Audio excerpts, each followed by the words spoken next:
आपको बता दें कि 10 मई को सुनवाई होगी। अब अगली सुनवाई 10 मई को होगी। सुप्रीम कोर्ट में सुनवाई चल रही थी आज, और अब जो जानकारी मिल रही है वो ये कि 10 मई को एक बार फिर से सुनवाई होगी। आपको बता दें कि जनता से प्यार मिला, एक तरफ कांग्रेस पार्टी को जनता से कर्नाटक में प्यार मिला है, वहां पर बहुमत मिला है, तो दूसरी तरफ सुप्रीम कोर्ट से फटकार मिली है सरकार को। आपको बता दें कि सुप्रीम कोर्ट ने कहा कि जो सीबीआई है वो एक तोते की तरह है। जानकारी ये मिल रही है कि अब जो अगली सुनवाई है वो 10 जुलाई को होगी। कई सवाल पूछे गए हैं सुप्रीम कोर्ट की तरफ से। इस पर और ज्यादा जानकारी के लिए हमारे साथ जुड़ गए एबीपी न्यूज संवाददाता निपुण सहगल। निपुण, क्या कहा गया कोर्ट की तरफ से? देखिए, कोर्ट बहुत सख्त रहा है सीबीआई के पूरे बर्ताव को लेकर। कोर्ट ने बार बार ये कहा कि सीबीआई एक पिंजरे में बंद तोते की तरह हो गई है, जो सिर्फ अपनी मालिक की भाषा बोलती है, मालिक की जुबान बोलती है।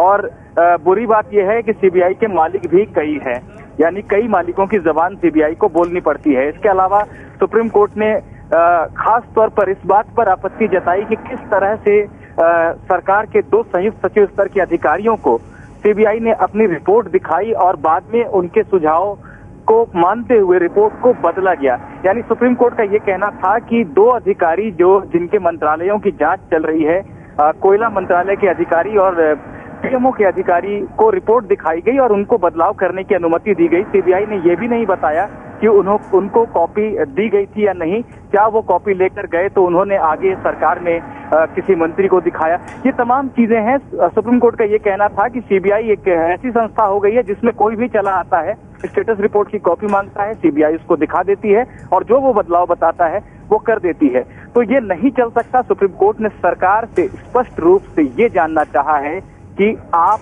सीबीआई को ऑटोनमस बनाने के लिए, स्वतंत्र बनाने के लिए कोई कानून बनाएंगे या नहीं। सुप्रीम कोर्ट ने आगाह किया है कि अगर ऐसा नहीं होता है तो हमें अपने स्तर पर कदम उठाने पड़ेंगे। तो ये तमाम चीजें हैं। सीबीआई को ये साफ तौर पर कहा है कि आइंदा से वो अपनी जांच रिपोर्ट किसी के साथ शेयर ना करे। यहाँ तक कि सीबीआई जिस वकील को इंगेज करेगी इस मामले में, उसे भी जांच रिपोर्ट की कॉपी ना दी जाए, ना किसी मंत्री को, ना सरकार के किसी अटॉर्नी जनरल, सॉलिसिटर जनरल, किसी को भी रिपोर्ट देखने का हक नहीं होगा।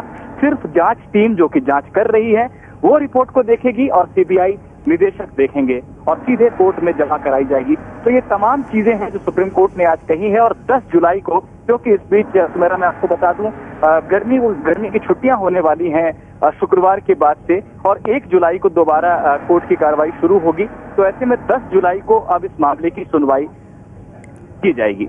जी निपुण, ये भी जानकारी निकलकर सामने आ रही है कि अफसरों से भी जवाब मांगा जा सकता है। वो अफसर जिन्होंने रिपोर्ट देखी थी, जो मौजूद थे इस रिपोर्ट को जब देखा गया उस वक्त। जी बिल्कुल, सुप्रीम कोर्ट में याचिकाकर्ता प्रशांत भूषण ने ये बात उठाई थी और सुप्रीम कोर्ट खुद भी बहुत सख्त था। मंत्री ने रिपोर्ट देखी, इस बात को लेकर सुप्रीम कोर्ट नाराज था। अटॉर्नी जनरल ने रिपोर्ट देखी, इस पर भी नाराजगी जताई गई। लेकिन 2 संयुक्त सचिव स्तर के अधिकारियों ने रिपोर्ट देखी। वो उन्होंने क्यों देखी, उनको क्या हक था ऐसा करने का, वो कोयला मंत्रालय से आने वाले अधिकारी, जिस मंत्रालय की जांच चल रही है, या प्रधानमंत्री कार्यालय के अधिकारी ने देखी। इस बात पर सुप्रीम कोर्ट खासा नाराज था और सुप्रीम कोर्ट में बार बार प्रशांत भूषण जो कि याचिका करता है, उन्होंने ये बात कही कि इन लोगों से स्पष्टीकरण मांगा जाए, इनको अदालत में बुलाया जाए कि आखिर किसके कहने पर इन्होंने सीबीआई से रिपोर्ट मांगी, उसे देखा और उसमें बदलाव कराए। हालांकि सुप्रीम कोर्ट ने ये कहा है कि अभी हम इस मामले को इतनी दूर तक नहीं खींचना चाहते हैं, क्योंकि इससे मूल मुद्दा जो कि कोयला घोटाले का है और सीबीआई की स्वायत्तता का है वो भटक सकता है। लेकिन हम इस विकल्प से मना नहीं कर रहे हैं। भविष्य में इन अधिकारियों से स्पष्टीकरण मांगा जा सकता है कि किसके कहने पर इन्होंने सीबीआई की रिपोर्ट को मांगा और उसमें बदलाव कराया। साथ ही सुप्रीम कोर्ट ने यह भी कहा है कि अगर जरूरत पड़ी तो सीबीआई की मौजूदा टीम के सुपरविजन के लिए, उस पर निगरानी के लिए एसआईटी का भी गठन किया जा सकता है।